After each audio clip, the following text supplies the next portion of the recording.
ये गाना में गावा तनी ना सर कि छोने छोने बदले अरे तोहरो मिजाज रजबू धोखेबाज रजबू धोखेबाज रजबू छोने छोने बदले तोहरो मिजाज रजबू धोखेबाज रजबू धोखेबाज रजबू तहरा जतते भय बाज रजबू गरम मिजाज रजबू उड़न बाज रजबू उड़न बाज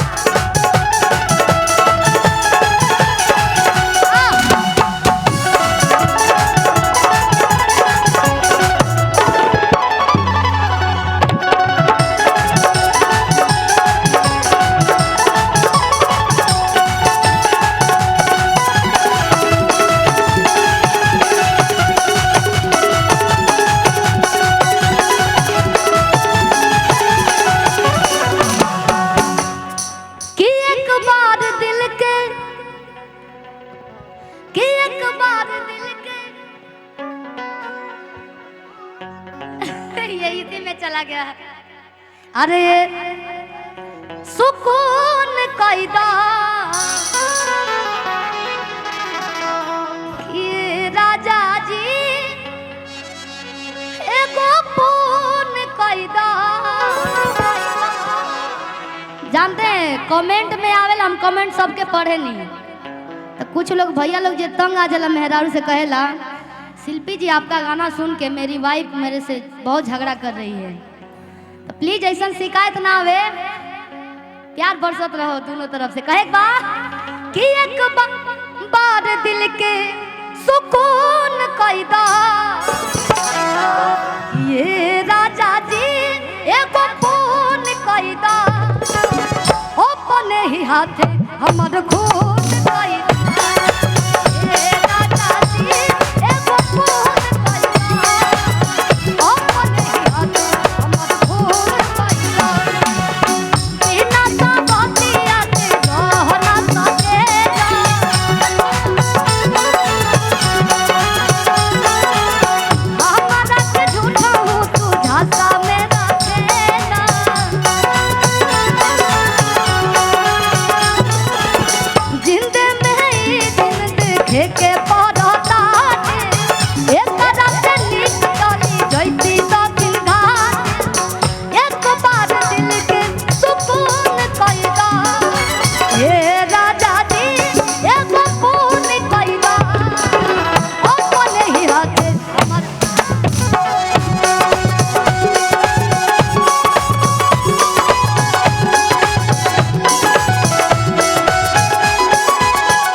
छोड़ी गबना हरी में हरिया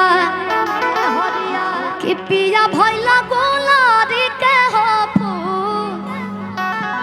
अरे छोड़ी गबना हरी में हरिया कहे के बाद डी सर्व कर दीजिए।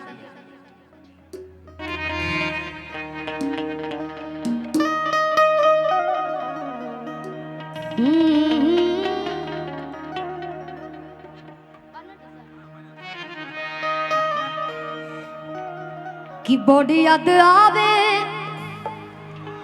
पिया के प्यार का ये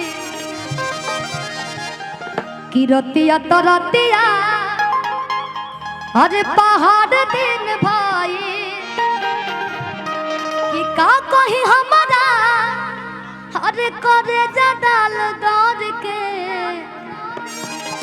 हो का कहीं हमारा करे जडाल दौड़ के कि दिला वाले गईले हो दिला वाले गईले राजा बोतल में भर के दिला वाले गईले राजा बोतल में भर के बड़ी याद आवे पिया के प्यार काई रतिया तो रतिया पहाड़ दिन भाई का कहीं हमारा कोते जडाल दौड़ के का कहीं हमारा कोते जडाल दौड़ के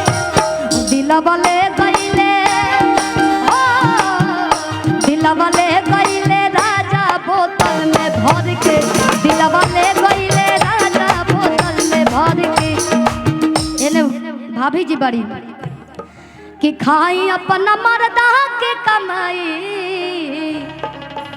अरे लजाई का है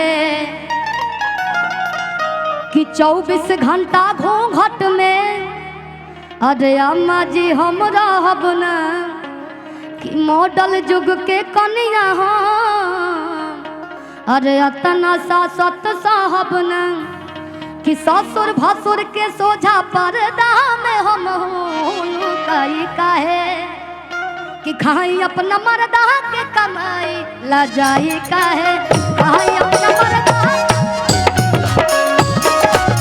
खाई अपना मर्दा के कमाई लजाई काहे।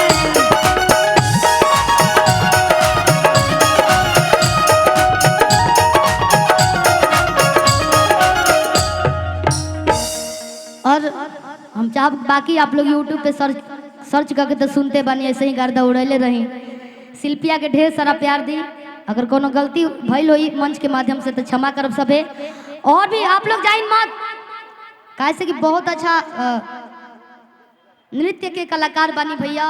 और अंशिका जी बहुत ही अच्छा गायिका, ये बनारस की ही रहे वाली। तो आप लोग सुनी बहुत अच्छा हम सुननी हम तो आप लोग सुन के जाएं बिल्कुल हमें ही जबानी।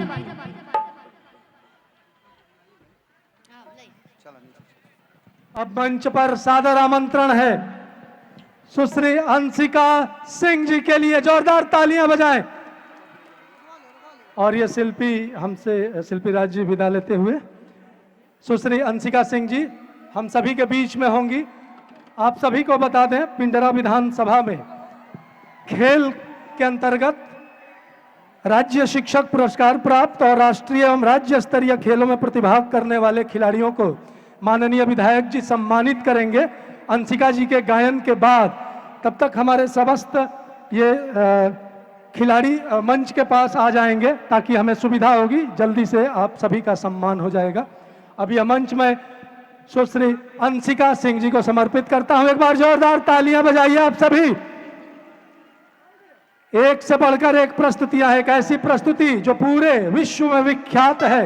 काशी की ऐसी प्रस्तुति आप सभी को दिखाएंगे जो आप सभी बनारस के घाटों और संपूर्ण विश्व पे आप देखते हैं।